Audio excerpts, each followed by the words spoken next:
ನನ್ನೆಲ್ಲ ಮಧುಮಣಿ ಯೂಟ್ಯೂಬ್ ಚಾನಲ್ನ ವೀಕ್ಷಕರಿಗೆ ಪ್ರೀತಿಯಿಂದ ಸ್ವಾಗತ ಮಾಡ್ತಾ. ಎಲ್ಲರೂ ಹೇಗಿದ್ದೀರಾ? ಐ ಹೋಪ್ ಎಲ್ಲರೂ ಚೆನ್ನಾಗಿದ್ದೀರಾ ಅಂದ್ಕೊಳ್ತೀನಿ. ನಾವಿವತ್ತು ನಮ್ಮ ಮಧು ಊರಿಗೆ ಹೋಗ್ತಿದ್ವಿ, ಅಂದರೆ ನಮ್ಮ ಮನೆಗೆ ಹೋಗ್ತಾ ಇದ್ದೀವಿ. ನನ್ನ ಮಗಳು ಬಾಯ್ ಮಾಡು ಅಂದರೆ ಬಾಯ್ ಮಾಡ್ತಿದ್ದಾಳೆ.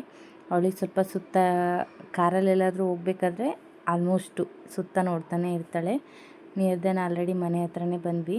ಇವ್ರ ಮನೆ ಹತ್ರ ಹೋಗ್ತಾಯಿದ್ರೆ ಒಂಥರ ಏನೋ ಮಲೆನಾಡಿಗೆ ಎಂಟ್ರಿ ಆಗಿ ಬಂದಂಗಿರುತ್ತೆ. ಅಂದರೆ ಸುತ್ತ ತೋಟ ಎಲ್ಲ ಇರೋದ್ರಿಂದ ಆ ಫೀಲ್ ಆಗುತ್ತೆ. ನೋಡಿ ಮನೆ ಈ ಥರ ಇದೆ. ನಮ್ಮ ಅತ್ತೆ ಒಬ್ಬರೇ ಇರೋದು.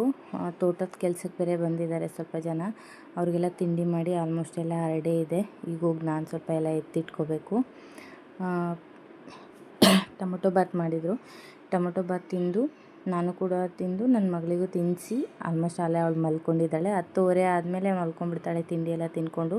ನಾವು ಹೋಗಿದ್ದೆ ಆಲ್ರೆಡಿ 9:45 10 ಗಂಟೆ ಆಗಿತ್ತು ಊರಿಗೆ ಹೋಗೋ ಅಷ್ಟೊತ್ತಿಗೆ. ಸ್ವಲ್ಪ ಲೇಟಾಗಿ ಹೋಗ್ಬಿಟ್ವಿ, ಲೇಟ್ ಆಗಿಬಿಡ್ತು ಇವತ್ತು.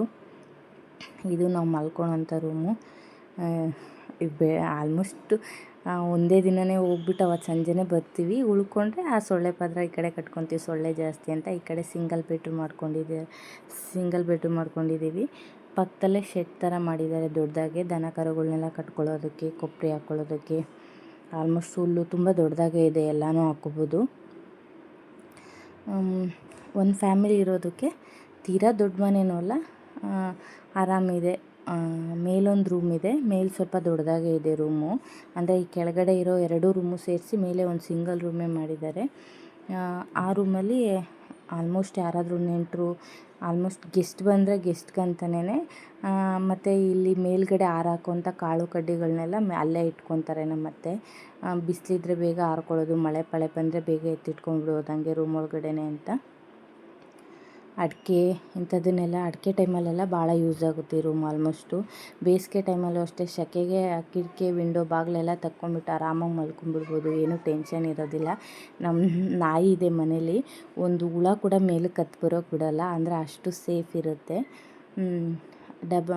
ಡಬಲ್ ಬೆಡ್ ಕೂಡ ಮೇಲಿದೆ, ಬಟ್ ಯಾರು ಆಲ್ಮೋಸ್ಟ್ ಹೋಗಿರೋದಿಲ್ಲ. ನಾವು ಯಾರಾದರೂ ಹೋಗಿ ಮಲ್ಕೊಂಡಾಗೆ. ಅಡಿಕೆ ಟೈಮಲ್ಲಿ ಮಾತ್ರ ತುಂಬ ಹೆಲ್ಪ್ ಆಗುತ್ತೆ. ಅಂದರೆ ಅಡಿಕೆ ಪಟ್ಕೆ ಎಲ್ಲ ಉಟ್ಕೊಳ್ಳೋದಕ್ಕೆ ಮೇಲೆ ಹಾರಾಕೊಂಡು ಅಲ್ಲೇ ಸಂಜೆ ಆದರೆ ಹೆಂಗೆ ಎತ್ತಿಟ್ಬಿಡ್ಬೋದು ಮಳೆ ಪಳೆ ಬಂದರೆ.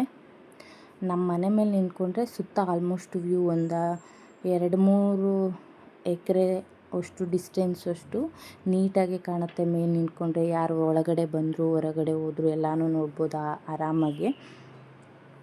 ಫುಲ್ಲು ಸುತ್ತಲೂ ತೋಟನೇ. ನಮ್ಮ ಮನೆ ಹಿಂದೆಗಡೆ ಮಾತ್ರ ಸ್ವಲ್ಪ ತೋಟ ಏನಿಲ್ಲ, ಒಂದು 4-5 ಎಕರೆಯಲ್ಲಿ ತೋಟ ಇಲ್ಲ. ಈಗ ಅವರು ರೀಸೆಂಟಾಗೇನೋ ಬೋರ್ ಹಾಕ್ಸಿದ್ರು ಅಂತ ಅಂತಿದ್ರು ಮಧು. ಇವ್ರನ್ನು ನಮ್ಮ ಅತ್ತೆ ಅಂದರೆ ಎಮ್ಮೆ ಕಟ್ಟಾಕೋದಕ್ಕೆ ಹೋಗ್ತಾ ಇದ್ದಾರೆ.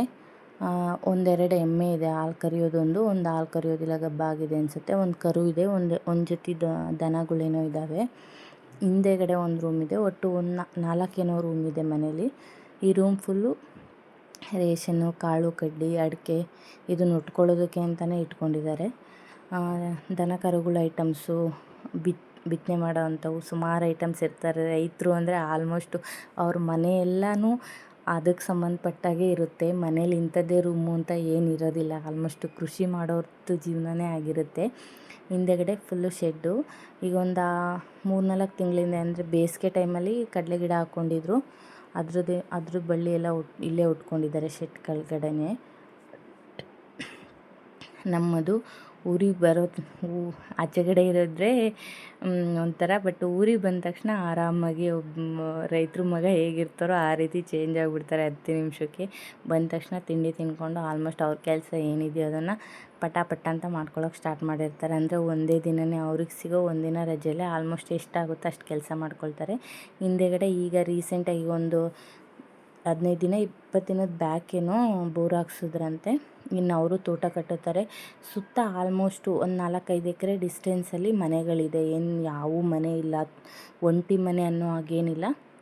ಅವ್ರವ್ರ ಜಮೀನಲ್ಲಿ ಎಲ್ಲ ಮನೆಗಳು ಕಟ್ಕೊಳ್ತಾ ಇದ್ದಾರೆ. ಭಯ ಅಂತ ಏನಿರಲ್ಲ. ಒಂದು ಸುತ್ತ ಅಂದರೆ ಆಲ್ಮೋಸ್ಟ್ ನಮ್ಮ ಮನೆಗಳ ಸುತ್ತಲೂ, ನಮ್ಮ ಮನೆ ಸುತ್ತಲೂ ಒಂದೊಂದು ಅಲ್ಲಲ್ಲೇ ಮನೆಗಳಿದೆ. ನಮ್ಮ ಮನೇಲಿರೋಂಥ ನಾಯಿ ಭರತ ಅಂತ ಕರೀತಾರೆ. ಭರತ ಅಂದರೆ ಸಾಕು, ಎಲ್ಲೆಲ್ಲೋ ಹೋಗಿರುತ್ತೆ, ಕಣ್ಣಿಗೆ ಕಾಣ್ತಾ ಇರಲ್ಲ, ಅಷ್ಟು ಬೇಗ ಬಂದುಬಿಡುತ್ತೆ ಮನೆ ಹತ್ರ. ಕೊಬ್ಬರಿ ಬೇರೆ ಹೊಡೆದಿದ್ರು, ಕೊಬ್ಬರಿ ಬಂದಿತ್ತು. ನಾಳೆ ಮಾರ್ಕೆಟಿಗೆ ಹಾಕಬೇಕು ಅಂತ ಈಗ ಒಂದು 3-4 ಡೇಸ್ ಬ್ಯಾಕೇ ಸುಲಿಸ್ಬಿಟ್ಟು ನೆನ್ನೆ ಏನೋ ಓಡಾಕಿದ್ರಂತೆ. ಕೊಬ್ಬರಿಯನ್ನೆಲ್ಲ ಚೀಲ ಮಾಡಿದ್ದಾರೆ. ಅಂದರೆ ನಮ್ಮ ಮನೆ ತೋಟದ ಮಧ್ಯೆ ಕಟ್ಟಿದ್ದಾರೆ ಕರೆಕ್ಟಾಗಿ. ಎಂಟ್ರಿ ಆಗೋದಕ್ಕೂ ಎಕ್ಸಿಟ್ ಆಗೋದಕ್ಕೂ ಸ್ವಲ್ಪ ಸ್ಪೇಸ್ ಬಿಟ್ಕೊಂಡು ವೆಯ್ಟಾಗಿ ಚೆನ್ನಾಗಿ ಬರುತ್ತೆ ಕೊಬ್ಬರಿ ಎಲ್ಲ. ಈ ನೀರಾವರಿ ಕೊಬ್ಬರಿ ಆದರೆ ಚೆನ್ನಾಗಿರುತ್ತೆ, ಆಲ್ಮೋಸ್ಟು ಟೇಸ್ಟೂ ಅಷ್ಟೇ ಚೆನ್ನಾಗಿದೆ.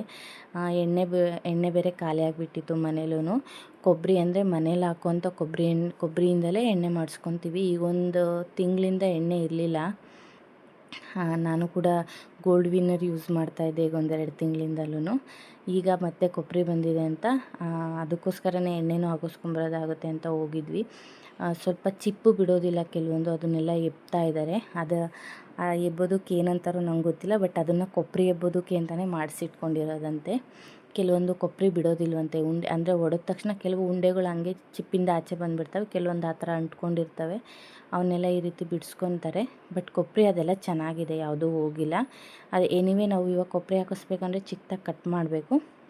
ಈ ರೀತಿ ಎಲ್ಲ ಎಬ್ಬಿಟ್ಟು ಈ ಒಡೆದಿರೋಂಥ ಕೊಬ್ಬರಿ ಎಲ್ಲ ಆಲ್ಮೋಸ್ಟ್ ಎಣ್ಣೆ ಹಾಕಿಸ್ಕೊತೀವಿ. ಸ್ವಲ್ಪ ಅದಕ್ಕೆ ಕಡಲೆ ಬೀಜ ಮಿಕ್ಸ್ ಮಾಡಿಕೊಂಡು ಸ್ವಲ್ಪ ಡ್ರೈ ಮಾಡಬೇಕಿತ್ತು, ಹಾಗಾಗಿ ಹಂಗೆ ಕೊಬ್ಬರಿ ಎಲ್ಲ ಇಟ್ಟು ಬಂದಿದ್ದೀವಿ. ಎಲ್ಲ ಕಡಲೆ ಬೀಜನೂ ಎಲ್ಲ ಹಾಕ್ಬಿಟ್ಟು ಎಣ್ಣೆ ಹಾಕ್ಸಿ ಇಟ್ಟಿರ್ತಾರೆ ನಮ್ಮ ಅತ್ತೆ ಹೋದಾಗ ತೊಗೊಂಬರೋದು ಅಂತ.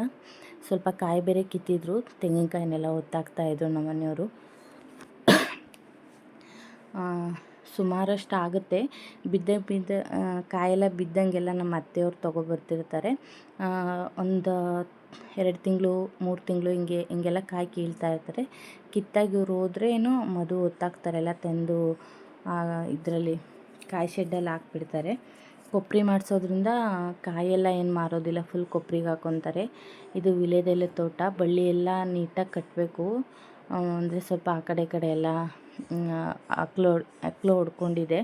ಈ ಚೆನ್ನಾಗಿ ಭೂಮಿಗೆ ಅದ್ರೆ ಈ ಥರ ಫಸಲು ಬರುತ್ತೆ. ಇನ್ನೂ ತುಂಬ ದೊಡ್ಡದಾಗಿ ಮಳೆ ಬಿದ್ದಂಗೆ ಬಳ್ಳಿ ಒಳಗಡೆ ಕಾಣೋದೇ ಇಲ್ಲ, ಆ ಥರ ಬೆಳೆಯುತ್ತೆ. ಅಡಿಕೆ ಗಿಡ ಎಷ್ಟಿದೆಯೋ ಅಷ್ಟು ಎತ್ತರಕ್ಕೂ ಹೋಗುತ್ತೆ. ಭೂಮಿಗೆ ಅದ್ರೆ ಮಾತ್ರ ಈ ಥರ ಅಂದರೆ ಸಿಗೋ ಮಟ್ಟಕ್ಕಾಗಿ ಚೆನ್ನಾಗಿ ಅಕ್ಲು ಹೊಡ್ಕೊಳುತ್ತೆ, ಎಲೆ ಚೆನ್ನಾಗಿ ಹೊಡಿತವೆ ಅಂತ. 2 ವರ್ಷನೂ ಅದಿತಾರೆ ಕೆಲವರು, ಬಟ್ 2 ವರ್ಷಕ್ಕೆ ಒಂದು ಸತಿನಾದರೂ ವೀಳ್ಯದೆಲೆ ಅದಿಬೇಕು. ಅದೆಲ್ಲ ನೀಟಾಗಿ ನೆಕ್ಸ್ಟ್ ವೀಡಿಯೋದಲ್ಲಿ ಯಾವ ಥರ ಅದಿತಾರೆ, ವೀಳ್ಯದೆಲೆ ಯಾವ ಥರ ಬೆಳಿಬೇಕು ಅಂತ ಕೆಲವೊಂದು ಇನ್ಫಾರ್ಮೇಷನ್ನ ಕೊಡೋದಕ್ಕೆ ಟ್ರೈ ಮಾಡ್ತೀನಿ. ಇವರೇ ಹಾಕಿರೋದ್ರಿಂದ ತುಂಬ ನೀಟಾಗಿ ಹೇಳೋಕ್ಕೆ ಟ್ರೈ ಮಾಡ್ತಾರೆ. ನಮ್ಮ ಮನೆಯವ್ರು ಹೇಳ್ತಾರೆ ಅದ್ರ ಬಗ್ಗೆ ಎಲ್ಲ ಚೆನ್ನಾಗಿ ಇನ್ಫಾರ್ಮೇಷನ್ ಗೊತ್ತು. ಎಲೆ ಕಟ್ ಮಾಡೋದ್ರಿಂದ ಎಲ್ಲ ಮಾಡ್ತಾರೆ. ಭರತನ ಜೊತೆ ಸ್ವಲ್ಪ ಹೊತ್ತು ಹಾಗೆ ಆಟ ಆಡಿದ್ರು. ನಮ್ಮಮ್ಮ ಭರತ ಅಂದರೆ ಸಾಕು ತುಂಬ ಖುಷಿ ಪಡ್ತಾಳೆ. ಇಲ್ಲಿ ಹೋಗೋ ಯಾವ ನಾಯಿಗಳ್ನ ನೋಡಿದ್ರು ಕೂಡ ಅಮ್ಮ ಭರತ ಅಂತಲೇ ಇರ್ತಾಳೆ. ನಾಯಿ ಅನ್ನೋದಕ್ಕಿಂತ ಮನೇಲಿ ಅದು ಒಬ್ಬರು ಅನ್ನೋ ಥರಕ್ಕೆ ಆಗೋಗ್ಬಿಟ್ಟಿದೆ. ಅಂದರೆ ಅದಷ್ಟು ಬೇರೆ ನಾಯಿಗಳೆಲ್ಲ ನಂಗೆ ಗೊತ್ತಿಲ್ಲ, ಬಟ್ ಏನು ಹೇಳ್ತಾರೋ ಅದನ್ನೇ ಕೇಳುತ್ತೆ ಆ ನಾಯಿ. ಕೂತ್ಕೊಂಡ್ರೆ ಕೂತ್ಕೊಳ್ಳುತ್ತೆ, ಎದ್ದೋಗು ಅಂದರೆ ಎದ್ದೋಗುತ್ತೆ. ಬೇರೆ ಯಾರಾದರೂ ಬಂದು ಮನೆ ಹತ್ರ ಅಂದರೆ ನಮಗೆ ಗೊತ್ತಿಲ್ಲದವರು ಏನಾದರೂ ಬಂದರೆ ಮುಗ್ದೇ ಹೋಯ್ತು. ತುಂಬ ಜನ ಕಡಿಸ್ಕೊಂಡಿದ್ದಾರೆ ಕೂಡ. ಅಂದರೆ ಕಚ್ಚಕ್ಕೆ ಹೋಗ್ಬಿಡುತ್ತೆ. ಅಂದರೆ ಫ್ರೆಂಡ್ಲಿ ಅಡ್ಜಸ್ಟ್ ಆಗಿದ್ದರೆ ಯಾರಾದರೂ ಬಂದು ಹೋಗಿದ್ರೆ, ಆಲ್ರೆಡಿ ಪರಿಚಯ ಇದ್ದರೆ ಅವ್ರನ್ನೆಲ್ಲ ಕಡಿಯೋದು ಏನೂ ಮಾಡಲ್ಲ. ಅಪರಿಚಿತರು ಬರೋದು, ಏನಾದರೂ ಕದಿಯೋಕ್ಕೆ ಆ ಥರ ಎಲ್ಲ ಬಂದರೆ ಮಾತ್ರ ಇದ್ರ ಕೈಗೆ ಸಿಕ್ಕಿದ್ರೆ ಬಿಡಲ್ಲ, ಅಷ್ಟು ಜೋರಿದೆ ಆ ನಾಯಿ. ಹೇಳ್ದಂಗೆ ಕೇಳುತ್ತೆ. ನೀ ಕೂತ್ಕೊ ಅದಕ್ಕೆ ಅಂತ ಒಂದು ಕುರ್ಚಿ ಹಾಕ್ಬಿಟ್ಟಿದ್ದಾರೆ, ಆ ಕುರ್ಚಿ ಮೇಲೆ ಕೂತ್ಕೊಳ್ಳುತ್ತೆ. ನೋಡಿ ಆಲ್ಮೋಸ್ಟ್ ಹುಲ್ಲೆಸರು. ಇನ್ನು ಮಳೆಗಾಲ ಸ್ಟಾರ್ಟ್ ಆದರೆ ಮುಗೀತು, ಫುಲ್ಲು ಹುಲ್ಲು. ಸೊಳ್ಳೆಗಳು ಜಾಸ್ತಿ ಆಗಿಬಿಟ್ಟಿರುತ್ತೆ. ಅಂದರೆ ಈ ಸಣ್ಣ ಸೊಳ್ಳೆ ಸಿಕ್ಕಾಪಟ್ಟೆ ಹೊಡಿಯೋಕ್ಕೂ ಸಿಗೋದಲ್ಲ, ಅಷ್ಟು ಸೊಳ್ಳೆ ಇರ್ತವೆ. ಬಟ್ ಕಡಿದ್ರೆ ಮಾತ್ರ ಒಂದೊಂದು ಹೆಬ್ಬೆಟ್ಗೆ ಹತ್ರ ದಂತರ ಆಗಿಬಿಡುತ್ತೆ. ನಾನಂತೂ ಫಸ್ಟ್ಗೆ ಮದುವೆ ಆಗೋದಾಗ ಇವ್ರ ಮನೆಗೆ ನನಗೆ ಅಡ್ಜಸ್ಟೇ ಆಗ್ತಾಯಿರಲಿಲ್ಲ. ಮೈ ತುಂಬ ಎಲ್ಲಂದರೆ ಅಲ್ಲಿ ಕಡಿಸ್ಕೊಳ್ತಿದ್ದೆ. ಅಂದರೆ ಆಚೆ ಕಡೆ ಬಂದರೆ ಸಾಕು ಎಲ್ಲಿದ್ದರೂ ಕಡಿಯೋವು.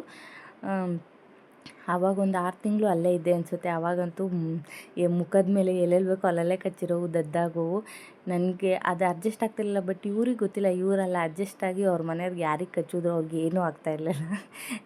ನಾನು ನೋಡೆಲ್ಲ ಆಡ್ಕೊಳೋರು. ಅಂದರೆ ಅಷ್ಟಪ್ಪ ದದ್ದಾಗ್ಬಿಟ್ಟಿರೋವು. ಇವು ಜಮ್ನೇಲೆ ಮರ. ಈ ಮರ ಎಸ್ಪೆಷಲಿ ನಮ್ಮ ಮನೆಯವರು ಅಂದರೆ ಮಧು ಚಿಕ್ಕ ಹುಡುಗನಲ್ಲಿ ಅವ್ರು ನೆಟ್ಟಿರೋ ಅಂಥ ಮರ ಅಂತೆ. ಈ ಸರ್ತಿ ಏನೋ ಆಲ್ರೆಡಿ ಹಣ್ಣು ಬಿಟ್ಟಿದೆ.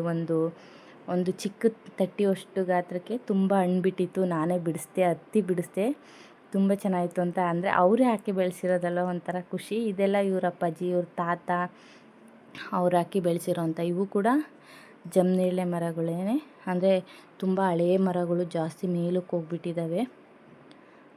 ಇದರಲ್ಲಿ ಈಗೊಂದು ಅಂದರೆ ಇತ್ತೀಚೆಗೆ ಹಣ್ಣು ಬಿಡಿಸೋದು ಕೂಡ ಕಡಿಮೆ, ಅಂದರೆ ಮೇಲಕ್ಕೆಲ್ಲ ಹತ್ತಕ್ಕಾಗಲ್ಲ ಅಂತ ಹಲಸಿನ ಮರ ಸಿಕ್ಕಾಪಟ್ಟೆ ದೊಡ್ಡದು.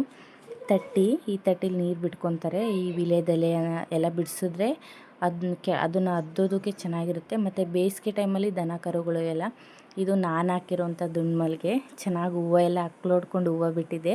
ಹೂವು ಆಲೆ ಬಿಡಿಸಿ ಎತ್ತಿ ಇಟ್ಕೊಂಡಿದ್ದೀನಿ. ಒಂದೂವರೆ ಮೊಳ ಆಗೋವಷ್ಟು ಹೂವು ಬಿಟ್ಟಿದೆ. ನಾನು ನಮ್ಮಮ್ಮ ಹುಟ್ಟೋಕೆ ಮುಂಚೆ ತೊಗೊಂಬಂದು ಹಾಕಿದ್ದು. ಅಲ್ಲಿ ಸ್ವಲ್ಪ ಅಷ್ಟು ಅಂದರೆ ಅದನ್ನು ಮೇಂಟೆನೆನ್ಸ್ ಮಾಡೋಕ್ಕಾಗಲ್ಲ, ಹುಳಗಳು ಜಾಸ್ತಿ ಕಚ್ಚುತ್ತವೆ. ಆದರೂ ಅಷ್ಟು ಚೆನ್ನಾಗಿ ಬೆಳೆದಿದೆ ಹಲಸಿನ ಮರ. ಆಲ್ಮೋಸ್ಟ್ ಒಂದು ಅರ್ಧ ಹಣ್ಣು ಆಲೆ ಕಿತ್ಕೊಂಡೇ ಹೋಗಿದ್ದಾರೆ ಎಲ್ಲ. ಇವರು ಕೆಲ್ಸಕ್ಕೆ ಬಂದವರು ಎಲ್ಲರೂ ತಗೊಂಡೋಗ್ತಿರ್ತಾರೆ. ನೇರಳೆ ಹಣ್ಣಂತೂ ಎಲ್ಲ ಸುರಿದೇ ಹೋಗಿದೆ. ತುಂಬ ಮೇಲೋಗಿರೋಂಥವು ಬಿಡಿಸ್ಕೊಳಕ್ಕೆ ಬರೋದಿಲ್ಲ. ಜಮನೇರಳೆ ತುಂಬ ಚೆನ್ನಾಗಿದೆ ಇವ್ರ ಮರದಲ್ಲಿ. ಕೆಲವು ಹಣ್ಣುಗಳು ನಾನು ತಿಂದು ನೋಡಿದ್ದೀನಿ, ಬರೀ ಬೀಜನೇ ಇರುತ್ತೆ, ಹಣ್ಣೇ ಇರಲ್ಲ. ಬಟ್ ಇವರಲ್ಲಿ ಬೀಜ ಅಂದರೆ ಒಂದು ಹುಣಸೆ ಪಿತ್ತದಷ್ಟು ಬೀಜ ಇರಲ್ಲ, ಫುಲ್ ಎಲ್ಲ ತಿರುಳೆಲ್ಲ ಹಣ್ಣೇ ಇರುತ್ತೆ. ಜಮನೇರಳೆ ತುಂಬ ಚೆನ್ನಾಗಿರುತ್ತೆ. ಇದೆಲ್ಲ ಫುಲ್ಲು ಅಡಿಕೆ ತೋಟ. ಇದನ್ನು ಹಳೆ ತೋಟ ಅಂತಾರೆ. ಅಂದರೆ ಮುಂಚೆ ಇಲ್ಲಿ ಮಾತ್ರ ಇತ್ತಂತೆ, ಇವಾಗೆಲ್ಲ ಸುತ್ತಮುತ್ತ ಎಲ್ಲ ಕಡೆ ಏನೇನು ತೋಟ ಇದೆಯೋ ಅಲ್ಲೆಲ್ಲ ವೀಳ್ಯದೆಲೆ ಇಟ್ಟಿದ್ದಾರೆ. ಮುಂಚೆ ಇದ್ದಿದ್ದು ಮಾತ್ರ ಇಷ್ಟೇ ತೋಟ, ಅಂದರೆ ಇಷ್ಟಕ್ಕೆ ಮಾತ್ರ ವೀಳ್ಯದೆಲೆ ಇಟ್ಟಿದ್ರು ಅಂತ. ಇನ್ನು ಮಳೆಗಾಲ ಸ್ಟಾರ್ಟ್ ಆದರೆ ಅದೊಂಥರ ವೀಳ್ಯದೆಲೆ ತೋಟ ನೋಡೋಕ್ಕೆ ಒಂಥರ ಖುಷಿಯಾಗುತ್ತೆ. ಆ ಮರ ಕಾಣೋದೇ ಇಲ್ಲ, ಅಷ್ಟು ಫುಲ್ಲು ಕವರ್ ಆಗಿಬಿಟ್ಟಿರುತ್ತೆ ಎಲೆಗಳು. ಎಲೆ ಕೂಡ ಒಬ್ಬರು ಕೂತ್ಕೊಂಡು ಆರಾಮಾಗಿ ಊಟ ಮಾಡ್ಬೋದು, ಅಷ್ಟು ಅರ್ವ ಎಲೆ ಆಗ್ತವೆ. ಈ ಮೊಟ್ಟೆ ರೋಗ ಅಂತ ಬರುತ್ತೆ. ಎಲೆಗಳು ಎಲ್ಲ ಹಿಂದೆ ಚುಕ್ಕೆ ಬ್ಲಾಕ್ ಚುಕ್ಕೆ ಎಲ್ಲ ಆಗಿರುತ್ತೆ. ಅಂಥವೆಲ್ಲ ಕಿತ್ತಾಕ್ತಾರೆ. ನಾನಿಲ್ಲಿ ನೋಡಿದಾಗೆ ಆಲ್ಮೋಸ್ಟ್ ಎಲ್ಲ ಬಿಡಿಸೋರು ಅದನ್ನೆಲ್ಲ ತೊಗೊಳ್ಳೋದೇ ಇಲ್ಲ, ಕಿತ್ತಾಕ್ತಿರ್ತಾರೆ. ಬಟ್ ಕೆಲವೊಂದು ಕಡೆ ಅಂಗಡಿಗಳಲ್ಲೆಲ್ಲ ಅದೇ ಎಲೆನೇ ₹1 ಅನ್ನೋ ರೇಂಜಿಗೆ, ಅಂದರೆ ಅಷ್ಟು ಆ ಥರ ಅದು ಹೆಂಗೆ ಸಿಗುತ್ತೆ ಅವರಿಗೆಲ್ಲ. ಇವ್ರು ನೋಡಿದ್ರೆ ಬಿಡಿಸೋದೇ ಇಲ್ಲ. ಆದರೆ ಬಟ್ ಅಲ್ಲಿ ಮಾರಾಟ ಆಗ್ತಿರೋದನ್ನು ನಾನು ನೋಡಿರ್ತೀನಿ. ಇದು ಇವಾಗ ಹೊಸ್ದಾಗಿಟ್ಟಿದ್ದಾರೆ. ಅಂದರೆ ಈ ಅಡಿಕೆ ಗಿಡ ಇವು ಇವಾಗ ಫಸ್ಲಿಗೆ ಬಂದಿದ್ದಾವೆ. ಹಾಗಾಗಿ ಈಗ 1 ವರ್ಷ ಆಯಿತು ಅನ್ಸುತ್ತೆ ಅಷ್ಟೇ ಈ ವೀಳ್ಯದೆಲೆ ಈ ತೋಟಕ್ಕಿಟ್ಟು. ಚಿಕ್ಕ ಗಿಡಗಳು, ಇನ್ನೂ ವೀಳ್ಯದೆಲೆ ಗಿಡಗಳು ಇವು ಅಂದರೆ ಅದಿತಾ ಹೋದಂಗೆ ಅದ್ರ ಬೇರು ಸ್ವಲ್ಪ ದಪ್ಪ ಆಗುತ್ತೆ. ಆವಾಗ ಬೇಗ ಹೊಡ್ಕೊಂತವೆ. ಇವನು ಚಿಕ್ಕ ಗಿಡ ಆಗಿರೋದ್ರಿಂದ ಹೊಡ್ಕೊಂಡಿಲ್ಲ. ಇದು ನಿಂಬೆ ಗಿಡ. ಹಾಗೆ ಮನೆಗೂ ನಿಂಬೆಹಣ್ಣು ಬೇಕಿತ್ತು ಇಲ್ಲಿಗೆ ತೊಗೊಬರೋಕ್ಕೆ ಅಂತ ನೋಡಿ ಹಣ್ಣಾಗಿರೋವೆಲ್ಲ ಕಿತ್ಕೊಂಡ್ಬಂದೆ. ಒಂದು 8-10 ನನಗೆ ಅಷ್ಟೇ ಸಾಕಾಗುತ್ತೆ. ಏನಾದರೂ ತಿಂಡಿಗೆ ಅಂಥವಕ್ಕೆ ಮಾತ್ರ. ಬೇಸಿಗೆ ಟೈಮಲ್ಲಿ ಆ್ಯಕ್ಚುಲಿ ತುಂಬ ಬೇಕಾಗುತ್ತೆ. ಆ ಟೈಮಲ್ಲಿ ನಮ್ಮ ಮನೆಗೆ ಬೇಕಾದಷ್ಟು ಬಿಡ್ತವೆ, ಬಟ್ ಇಷ್ಟೊಂದು ಬಿಡಲ್ಲ ಬೇಸಿಗೆ ಟೈಮಲ್ಲಿ. ಇನ್ನು ಮಳೆಗಾಲ ಸ್ಟಾರ್ಟ್ ಆದರೆ ಸಿಕ್ಕಾಪಟ್ಟೆ, ಅಂದರೆ ಕೊಂಬೆಗೆ 100 ಅನ್ನಂಗೆ ಜಗೆ ಹಿಡಿಯುತ್ತೆ ನಿಂಬೆಹಣ್ಣು. ಇಲ್ಲೂ ಕೂಡ ಎಲ್ಲ ವೀಳ್ಯದೆಲೆ ಅಂಟಿಸಿದ್ದಾರೆ. ಅಂದರೆ ಇವಾಗ ರೀಸೆಂಟಾಗಿ, ಅಂದರೆ 1 ಇಯರ್ ಬ್ಯಾಕ್ ಅಷ್ಟೇ ಇಟ್ಟಿದ್ದಾರೆ ಅಂತ ಹೇಳಿದ್ನಲ್ಲ. ಕೆಲವೊಂದಕ್ಕೆ ಹೋಗ್ಬಿಟ್ಟಿದೆ, ಮತ್ತು ರಿಟರ್ನ್ ಇಡಬೇಕು ಹೋಗಿರೋ ಅಂಥವಕ್ಕೆ ಹೊಸ್ದಾಗೆ.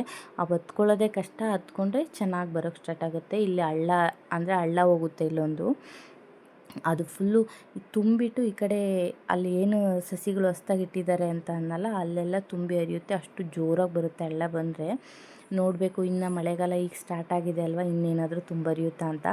ನಾನು ಮದುವೆ ಆದ ಹೊಸಬ್ರಲ್ಲಿ ಸಿಕ್ಕಾಪಟ್ಟೆ ಜೋರಾಗಿ ಹಳ್ಳ ಬಂದಿತ್ತಂತೆ. ನಾನು ಮದುವೆ ಮುಂಚೆ ನಮ್ಮ ಸೈಡೆಲ್ಲ ಏನು ಹಳ್ಳಗಳೆಲ್ಲ ಬರೋದಿಲ್ಲ, ಅಲ್ಲಿ ನೋಡಿಲ್ಲ ನಾನು. ಇಲ್ಲೇ ಫಸ್ಟ್ ಟೈಮ್ ಇಲ್ಲಿ ಇವ್ರ ಮದುವೆ ಆದಮೇಲೆಲ್ಲ ನೋಡಿದ್ದು. ಒಂಥರ ನೋಡೋಕ್ಕೆ ಚೆನ್ನಾಗಿರುತ್ತೆ, ಬಟ್ ತುಂಬ ದೊಡ್ಡದಾಗಿ ಹೋಗುತ್ತೆ. ಇಳಿಯೋಕ್ಕೆಲ್ಲ ಆಗೋದಿಲ್ಲ. ಮಾಮೂಲಿ ನೀರೇನಿಲ್ಲ ಅಂದರೆ ಇಳಿದ್ಬಿಟ್ಟು ಆ ಕಡೆ ಬೇರೆಯವ್ರ ಹೊಲಕ್ಕೆಲ್ಲ ಹೋಗ್ಬೋದು, ಅಕ್ಕಪಕ್ಕ ಜಮೀನುಗಳಿಗೆ. ಮಧು ಸ್ವಲ್ಪ ತೆಂಗಿನಕಾಯಿ ಎಲ್ಲ ಹೊತ್ತಾಕ್ಬಿಟ್ಟು ಸುಸ್ತಾಗಿದೆ, ಜ್ಯೂಸ್ ಮಾಡು ಅಂದರು. ಬೆಲ್ದೆ ಹಣ್ಣಿತ್ತು, ಬೆಲ್ದೆ ಮರನೂ ಇದೆ ಇವರಲ್ಲಿ. ಹಣ್ಣು ಕಿತ್ಕೊಂಡು ಜ್ಯೂಸ್ ಮಾಡಿ ಕುಡ್ಕೊಂಡ್ವಿ. ಇವ್ರ ಅಜ್ಜಿ ಬಂದಿತ್ತು, ಇವ್ರ ಅಜ್ಜಿ ಹತ್ರನೂ ಸ್ವಲ್ಪ ಹೊತ್ತು ಮಾತಾಡಿದ್ವಿ. ಹೆಸ್ರು ಕಾಳು ಹಾಕಿತ್ತು ನಮ್ಮ ಅತ್ತೆ. ಹೆಸ್ರು ಕಾಳಿಗೆ ಸ್ವಲ್ಪ ಔಷಧಿ ಹೊಡಿಬೇಕು ಅಂತ ಅಲ್ಲಿ ರೇಷ್ಮೆ ಹಾಕಿರೋ ಹತ್ರ ಹಾಕಿದ್ದಾರೆ ಅಂತ ಔಷಧಿ ಎಲ್ಲ ರೆಡಿ ಮಾಡ್ತಾಯಿದ್ರು. ಇನ್ನೂ ಸ್ವಲ್ಪ ಕಾಯಿ ಹೊತ್ತಾಕೋದಿತ್ತು. ಎಲ್ಲನೂ ಕಾಯಿ ಹೊತ್ತಾಕಿ ರೇಷ್ಮೆ ಗಿಡದ ಹತ್ರ ಹೋಗಿ ಅಲ್ಲೋ ಸ್ವಲ್ಪ ಹೆಸ್ರು ಕಾಳಿತ್ತು, ಅದಕ್ಕೂ ಎಲ್ಲ ಔಷಧಿ ಹೊಡೆದು ಬಂದು ಸ್ನಾನ ಮಾಡಿಕೊಂಡು ಕೊಬ್ಬರಿಲಿ ಹಾಕ್ಕೊಂಡು ಹೋಗೋಕ್ಕೆ ಅಂತ ಟೆಂಪೋಗೆ ಬಂದಿರೋಂಥ ಟೆಂಪೋಗೆ ಕೊಬ್ಬರಿ ಎಲ್ಲ ಲೋಡ್ ಮಾಡಿಬಿಟ್ಟು ನಾವು ಕೂಡ ಊಟ ಮಾಡಿಕೊಂಡು 7:30ಗೆ ಅಲ್ಲಿಂದ ಹೊರಟ್ವಿ. ಇಲ್ಲಿಗೆ ಬರೋ ಅಷ್ಟೊತ್ತಿಗೆ ಆಲ್ರೆಡಿ 9:40 ಏನೋ ಆಗಿತ್ತು, ಅಂದರೆ ಕೊರಟಗೆರೆಗೆ ಬರೋ ಅಷ್ಟೊತ್ತಿಗೆ.